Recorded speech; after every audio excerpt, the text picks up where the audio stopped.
তালেবান জামাত ইসলামের আরেকটা ভার্সন এটা। ওদের নেতা আল্লামা মওদুদী। আবুল আলা মওদুদী কত সালে তালেবানদের নেতা ছিল? 1990।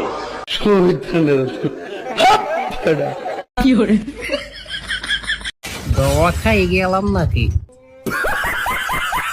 রাসূল সাল্লাল্লাহু আলাইহি ওয়াসাল্লাম বলছেন, আব্দুল্লাহ ইবনে ওমর রাদিয়াল্লাহু তাআলা আনহু থেকে তিনি বলেন, আন্না রাসূলুল্লাহ সাল্লাল্লাহু আলাইহি ওয়াসাল্লাম ক্বালা আরবাউনা ইযা কুনু ফিকা, যদি তোমাদের মাঝে চারটি জিনিস অবশিষ্ট থাকে, ফালা আলাইকা মা ফাতাকা মিনাদ দুনিয়া, তবে দুনিয়ার সব হারিয়ে গেলেও কোনো সমস্যা হবে না। তার এক নম্বর হচ্ছে হিফজু আমানাতি, যখন কেউ আমানত দিবে তখন তা রক্ষা করো। ও সিদকু হাদিস, সত্য কথা বলো। ও হুসনুল খুলুক, উত্তম চরিত্র। ও ইফাতুন ফিতুয়া, এবং হালাল রুজি। নবী সাল্লাল্লাহু আলাইহি ওয়াসাল্লাম বলছেন, এই চারটি জিনিস যদি তোমাদের মাঝে থাকে তাহলে তোমাদের কাছ থেকে দুনিয়ার সবকিছু হারিয়ে গেল, সন্তান হারিয়ে গেল, স্ত্রী, সন্তান, পরিবার পরিজন সব হারিয়ে গেল, কোনো সমস্যা হবে না। তার এক নম্বর হচ্ছে সত্য কথা বলা।